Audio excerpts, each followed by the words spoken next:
为什么美国人偏好领养中国孩子？那些孩子过得怎么样？很多人可能不知道，在如今的国际领养界中，美国成了第一大领养国，而中国成了第一大送养国。两国保持这种关系已经持续了整整18年。在这18年里，美国领养了多少中国儿童？这里是知识天梯。2009年，据有关部门统计，美国这一年向中国大陆收养了3000多名儿童，占据了美国收养全球儿童的1/4。由此可见，在儿童领养这方面，中美两国之间已经确定了一种根深蒂固的关系。其实早在18年前，美国就开启了领养华童的模式。从2005年到2023年，美国一共从我国领走了8万孩童。最关键的是，其中有7万是女孩，这就令人感到奇怪了。美国为何要领养这么多中国小孩？还有就是，为什么大多都是女孩？其实之所以出现这种情况，主要也是因为重男轻女的问题导致的。大家如果有去过孤儿院的，一定会发现一个奇怪的现象，那就是孤儿院中都是以女孩居多，男孩几乎微乎其微。究其原因，主要就是我国一直有重男轻女的传统，女性的体能比不上男性，古代有了男丁才能耕作，所以大多数女性在家里面就属于累赘。更何况古时候的女性一旦嫁出去就属于夫家的人，直到现在某些家庭依旧有着重男轻女的思想观念。在这种情况下，女性弃婴多就在所难免了。除了重男轻女以外，还有一个因素，就是上世纪我国人口大爆发以及父母不负责。上世纪50年代，我国的人口才4亿左右，到了上世纪70、80年代，人口足足上涨到了10亿。20多年时间里涨了5亿多人，这个数据换作谁都心里发慌。如果把孩子生下来好好养着，那倒也没事儿，但有些父母偏偏不想承担责任，自己又游手好闲，在这种情况下，孩子被抛弃就成了必然。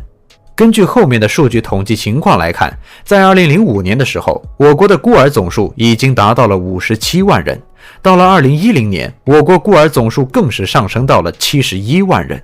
面对这种情况，中国又做了什么呢？美国又为什么成为收养中国小孩的主力呢？你绝对想不到，收养中国孤儿最多的是美国人。上世纪时期，中国人口数量暴涨，出现了大批孤儿。面对这种情况，我国是如何处理的呢？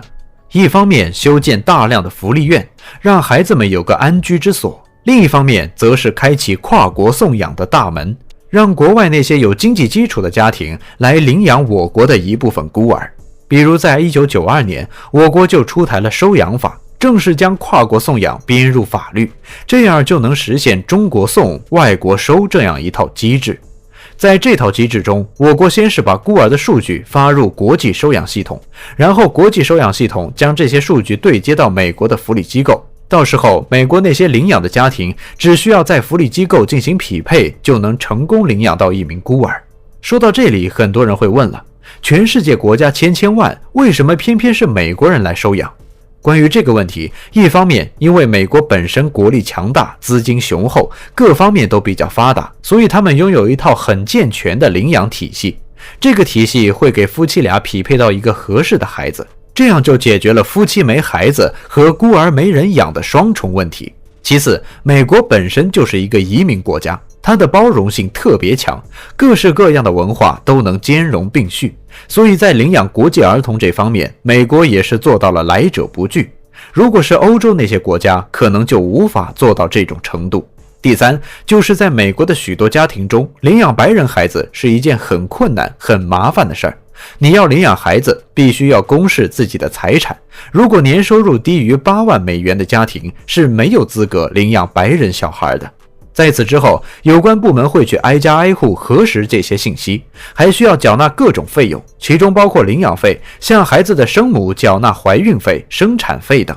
最重要的是，美国领养属于开放式领养，简单来说就是由双方家庭共同抚养，也就是孩子可以在领养家庭和原生家庭互相来往。如果原生家庭不想把孩子交给领养家庭了，那就可以随时要回，这是受到法律保护的。在这种条件下，领养家庭这10几年的付出就打了水漂了。所以在这种阻力之下，他们也只好退而求其次，去领养国际儿童。在众多待领养的国际儿童中，亚裔的小孩是最受欢迎的，这是怎么回事呢？从2005年到2023年，美国一共从我国领走了8万孩童，这些被领养的孩子现在过得怎么样了？美国领养孩子其实也非常挑剔，除了像前面咱们说的因为一些原因不想领养白人小孩以外，其实他们也不怎么想领养黑人小孩。一方面是在很多美国人的刻板印象中，黑人的基因大多有一种劣根性，另一方面黑人自己也反对被白人家庭收养，他们害怕到时候会被歧视和虐待。所以在这种情况下，美国家庭领养黑人的案例几乎少之又少。最关键的是，亚裔一般都是聪明和听话的代名词。在这种情况下，越来越多的美国家庭开始倾向于领养亚裔小孩，久而久之，美国就和中国、韩国等亚洲国家建立了稳定的领养送养关系。随着中国加入世贸，中美两国建立友好合作关系，自然而然也会把领养小孩当作一种交流机制。此外，随着跨国领养法律的不断完善，许多虐待儿童的行为也得到了约束。那些被领养过去的孩子，他们大多生活的怎么样了？从美国各大媒体的披露情况来看，这些被领养过去的孩子大多生活的还不错。他们就跟普通的美国孩子一样，该咋过咋过，该上学上学。比如在美国纽约州的艾丽莎一家就是一个典型的例子。她在油管上拥有500万粉丝，每天都会分享自己和孩子们的日常。艾丽莎和丈夫乔什都是老师，两口子一共领养了12个小孩，他们年龄分布在4到16岁，就像《红楼梦》里的一大家子人一样。可以说，像艾丽莎的这种领养式家庭，几乎就是美国大多数领养家庭的一个缩影。他们在给孩子提供了一个温暖小屋的同时，也给他们提供了爱。对于那些被遗弃的孩子来说，这也算是一种幸运。知识天梯，专注你不知道的食物科普，我们下期再见。